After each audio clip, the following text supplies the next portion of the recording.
चलेंगे, जहां चेयरमैन तहरीक इंसाफ इमरान खान तकरीब से खिताब कर रहे हैं। राम से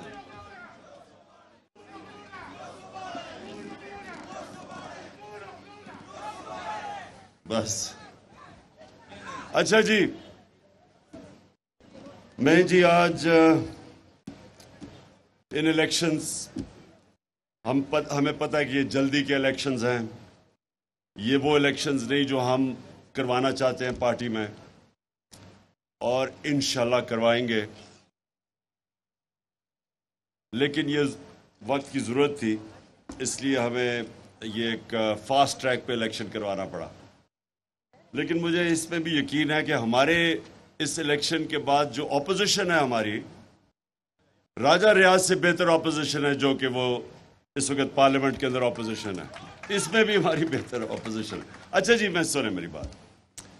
देखिए, मेरा 26 साल पहले जब मैंने ये पार्टी शुरू की, तो मेरा हमेशा आइडियल ये था कि ये एक इदारा बनेगा, ये पार्टी एक इंस्टीट्यूशन बनेगी, एज अपोज टू जो फैमिली पार्टीज हैं।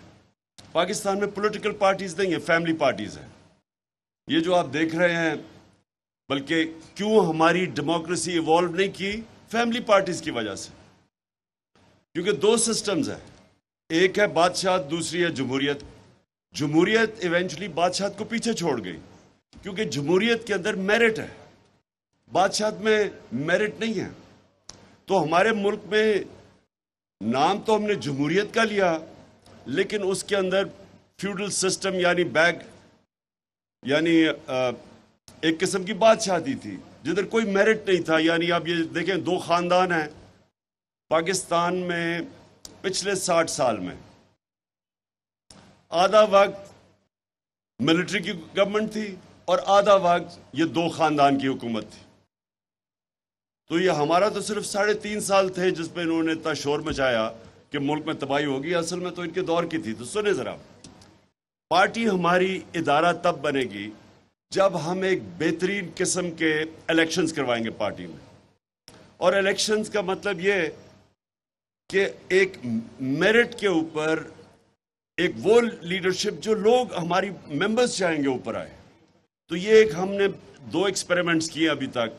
एक बहुत बड़ा एक्सपेरिमेंट 2013 के इलेक्शन से पहले किया। वो बदकिस्मती से वैसा इलेक्शन नहीं हुआ जो हम चाहते थे, क्योंकि प्रेसिडेंट कोई नहीं है पाकिस्तान में, कोई पार्टी इलेक्शन ही नहीं करवाती सही माने में। तो वो हमें बड़ा मुश्किल लगा, हमें मसले आए मेंबरशिप के सारे, बड़ा 8-9 महीने का वो एक प्रोसेस था। फिर हमने दूसरी वक्त कोशिश की और हमने तस्लीम नूरानी के नीचे पूरा एक इलेक्शन सेल बनाया, बड़ा पैसा भी एलोकेट किया।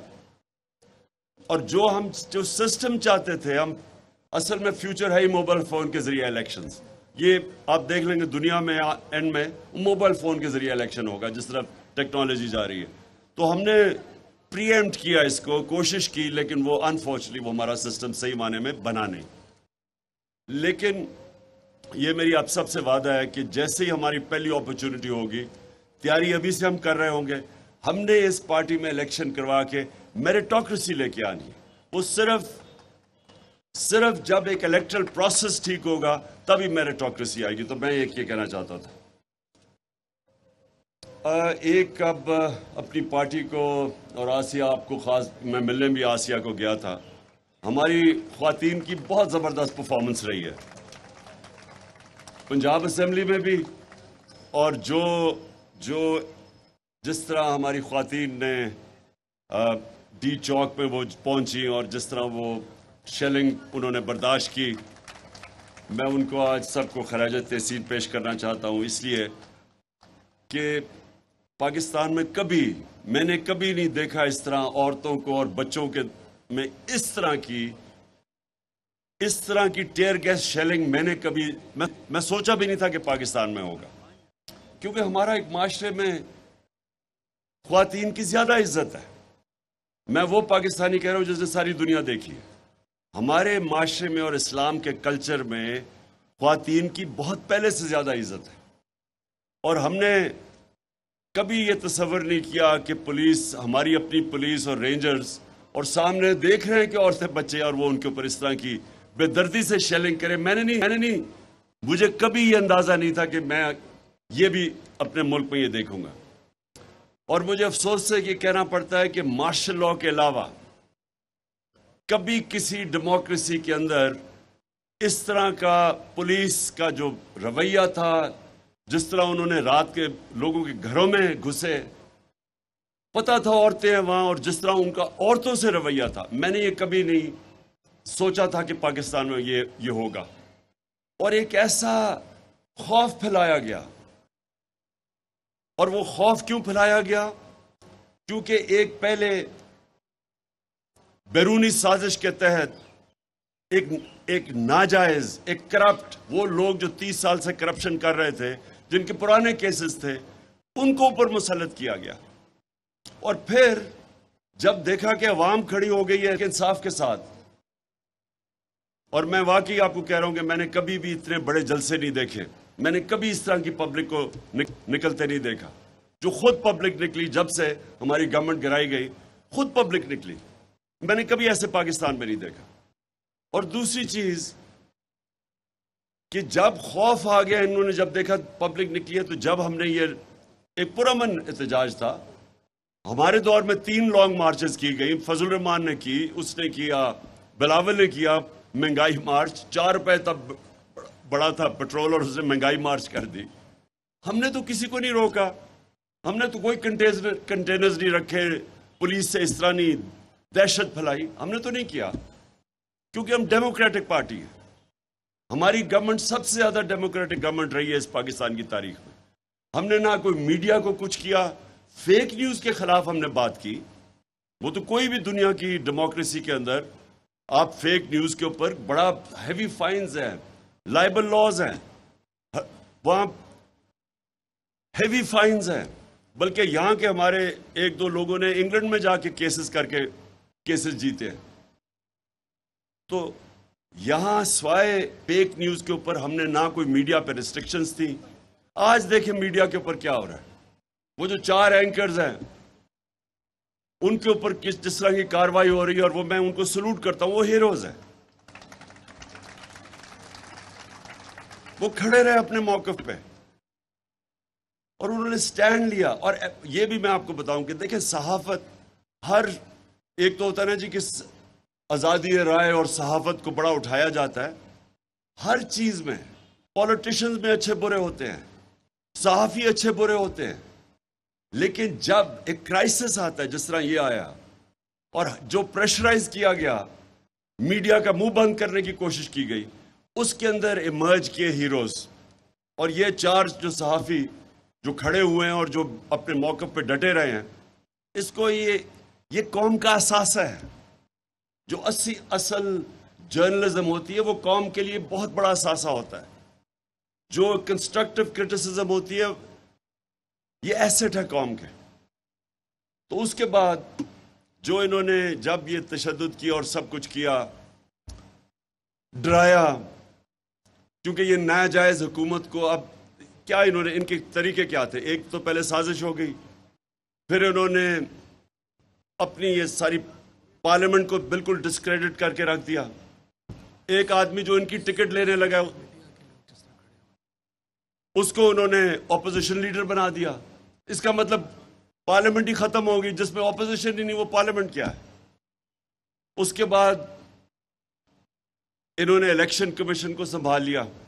इलेक्शन कमीशन पहले इनके साथ थी।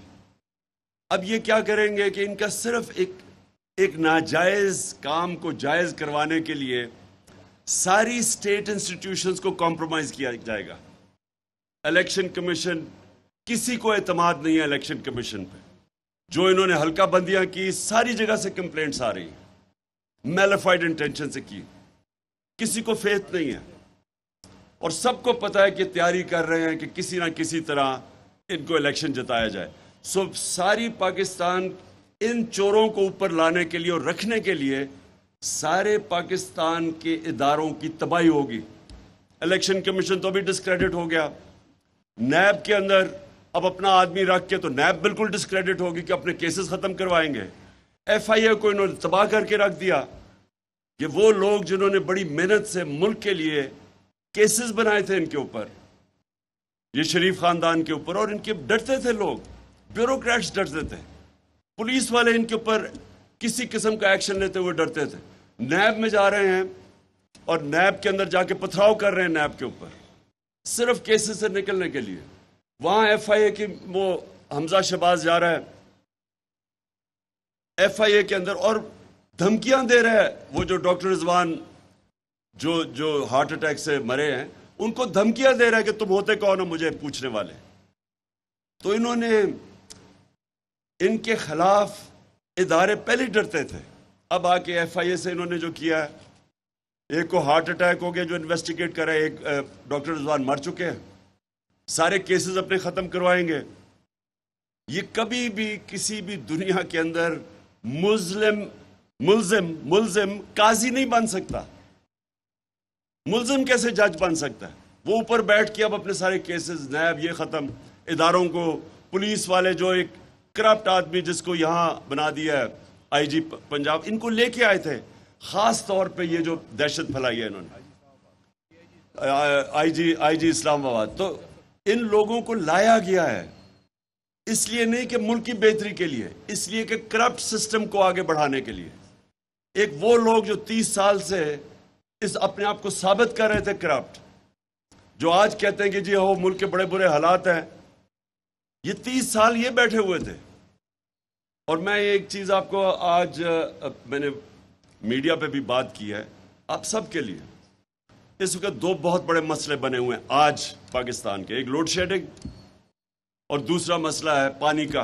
किसानों के लिए शोर मचा हुआ है, किसानों का बुरा हाल है। दोनों के लिए हमने हमारे दौर में 50 साल के बाद डैम्स के प्रोजेक्ट शुरू किए। हमने 10 डैम्स के प्रोजेक्ट शुरू किए, जिसमें 3 बड़ी डैम्स है, 2 बड़ी डैम्स है, एक बमन डैम है। वापडा ने हमारे दौर में उनकी क्रेडिट रेटिंग ऐसी थी कि उनको इंटरनेशनल डायरेक्ट सॉवरेन गारंटीज के बगैर उनको लोन मिलते थे। जब से ये आए हैं और ये बड़े, इसके बहुत दूर दराज इसके असरात होंगे पाकिस्तान में। जब से ये आए हैं, पहले मूडीज ने इनकी क्रेडिट रेटिंग खत्म की, माइनस पे की, और फिर जब से जनरल मुजम्मल गए हैं जो चेयरमैन वापडा थे, जब से उन्होंने रिजाइन किया है, वापडा की क्रेडिट रेटिंग माइनस नेगेटिव में चली गई है।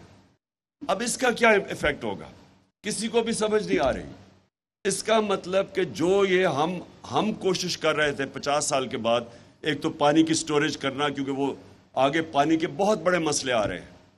हमारे पास ज़मीन है कई, लेकिन हमारे पास जो पानी का शॉर्टेजेस आएंगी आगे, उसके लिए पानी की स्टोरेज चाहिए। तो वो डबल कर रहे, हमारी कोशिश थी अगले 7-8 साल में पानी की स्टोरेज डबल हो जाए। अब ये सारे प्रोजेक्ट्स मुश्किल में पड़ जाएंगे क्योंकि इनको कर्जे नहीं मिलेंगे, क्योंकि वो जो पहले बाहर से कर्जे मिल रहे थे डायरेक्टली वापडा को जनरल मुजम्मल के ज़माने में, वो अब ख़त्म हो जाएंगे, वो रुक जाएगा। और कर्जे मिलेंगे तो बहुत महंगे, तो आगे हमारे पास डॉलर्स की शॉर्टेज है। तो ये तो एक चीज़ हुई है। उसके अलावा जो एक इकॉनमी 6% पे ग्रो कर रही थी और मुश्किल से एक बैंकरप्ट इकॉनमी को संभाल के कोरोना के दौर से नेविगेट करके तीसरे साल में 5.6% ग्रोथ रेट और चौथे साल में 6%, प्रोजेक्टेड 5वें साल में 7% थी, वो इकॉनमी आज सीधी तरफ तेजी से नीचे जा रही है।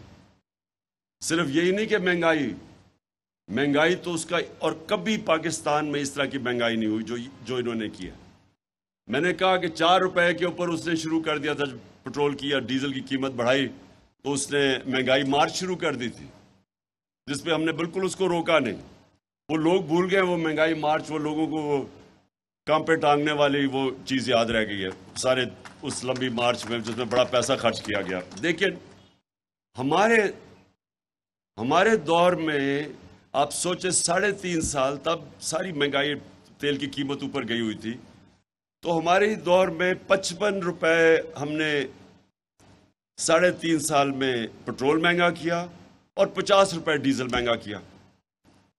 और इन्होंने 10 दिनों में 60 रुपए पेट्रोल और डीजल पर लीटर महंगा किया। 45% गैस महंगी की, बिजली की कीमत इन्होंने 10 रुपए यूनिट महंगा कर दिया। यानी इतनी महंगाई पाकिस्तान की तारीख में किसी ने नहीं की। और इनकी सारी स्टेटमेंट्स देखें, जब से हम आए हैं इन्होंने एक शोर मचाया होता महंगाई। तो जो इन्होंने 2 महीने में किया है, आप जरा देख लें, 3.5 साल और 2 महीने। इसका मतलब कि महंगाई कॉज नहीं था, क्योंकि अगर ये होता तो ये रोकते, ये इतने बड़ी महंगाई ना करते। मकसद कुछ और था, और वो मकसद सामने आपके आ गया कि आते साथ ही इनके मसले थे करप्शन के केसेस के। वो करप्शन केसेस खत्म करवाने थे इन्होंने। सो इनका असल मकसद ये था। अमेरिका का मकसद ये था कि वो एक पालतू को ले आए ऊपर, इनके नौकरों को, और वो जो भी IMF कहेगा वो करेंगे। जो भी, अब हमारे पेट्रोलियम मिनिस्टर ने जाके, जब मैं रूस किया था, तो हमने नेगोशिएट कर लिया था रूसियों से कि हमें सस्ता तेल दे, हमें 30%, हमने उनसे बात कर रहे थे कि हमें तेल सस्ता दे। वो नेगोशिएट हो गया था।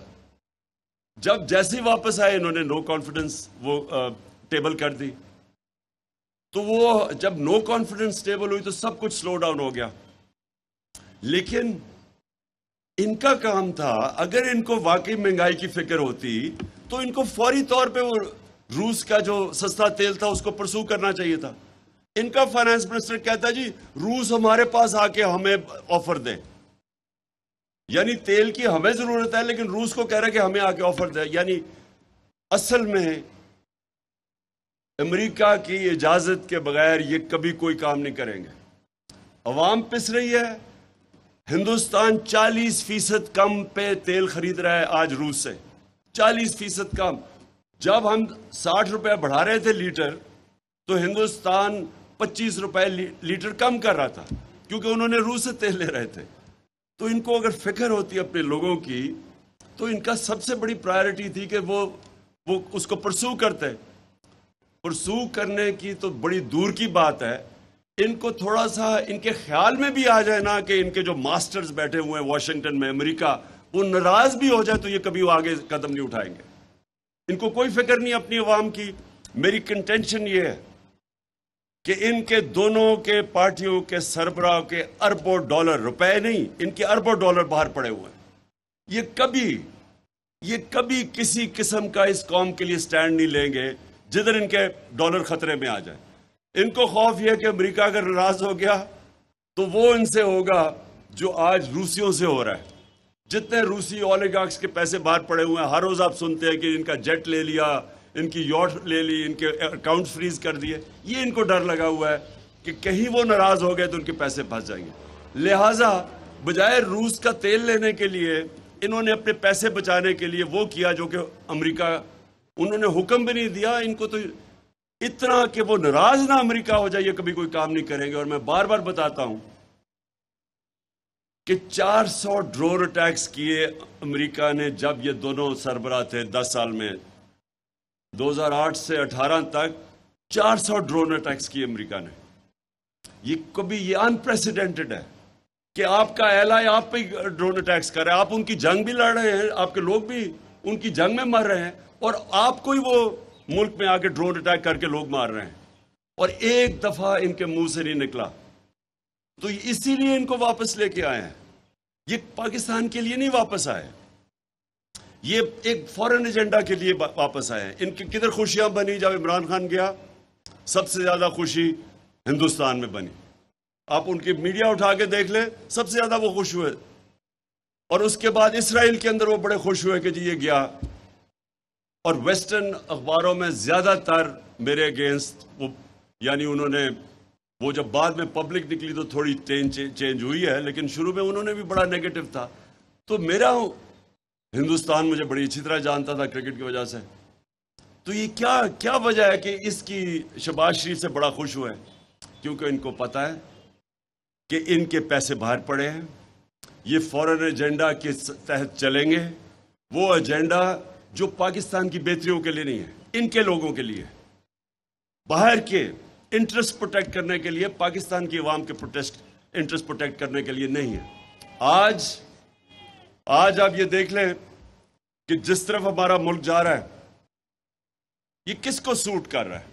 पाकिस्तानी अवाम को तो नहीं सूट कर रहा। किसको फायदा हो रहा है इससे? जिनका एजेंडा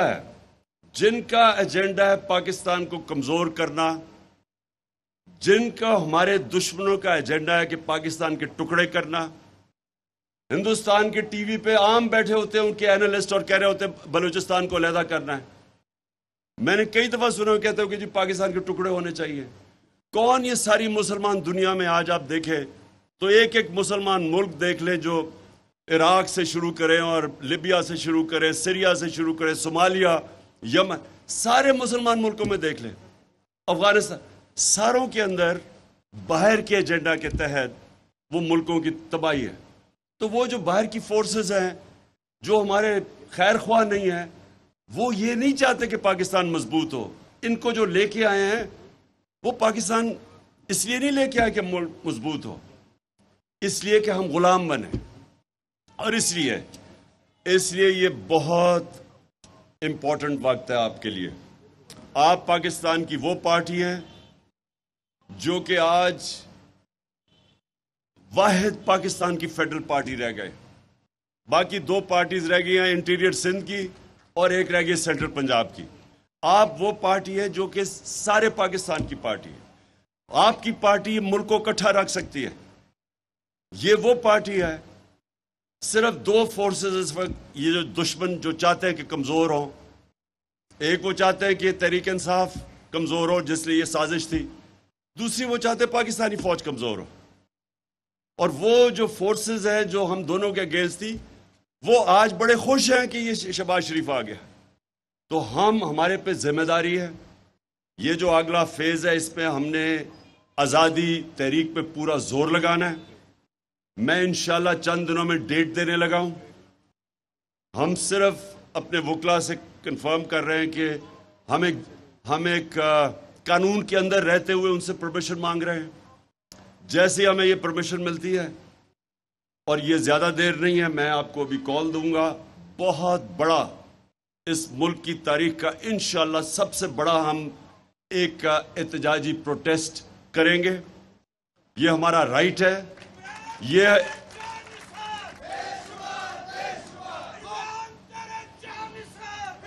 इंशाल्लाह बस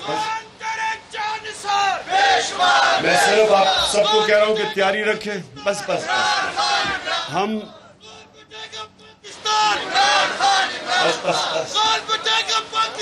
अच्छा सुने, हम सारों मैंने तंजीमों को कहा हुआ कि इसकी तैयारी रखें। हम इंशाल्लाह जैसे ही हमारा क्लियर होता है, अभी सुप्रीम कोर्ट का से जो क्लियर करते हैं, क्योंकि हम सुप्रीम कोर्ट में गए हुए हैं, जैसे क्लियर होता है मैं आपको डेट दूंगा। मैं सबको चाहता हूं, आप जितने भी डेलीगेट्स बैठे हुए अपने इलाकों में तैयारी करें, क्योंकि मैं इसको ये नहीं समझता हम पॉलिटिक्स कर रहे हैं। मैं इसको ये समझता हूं कि ये हम अपने मुल्क के लिए जहाद लड़ रहे हैं। आज़ादी, एक मुसलमान जब अपनी आज़ादी के लिए खड़ा होता है वो जहाद होता है। और इंशाल्लाह मैं जब आपको डेट दूंगा आपकी सबकी तैयारी होनी चाहिए।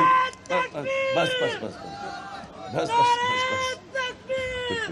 अच्छा, आखिर में नूरुल्लाह कादरी से वो मजम्मती करारदाद करवानी है, वो बीजेपी के उससे।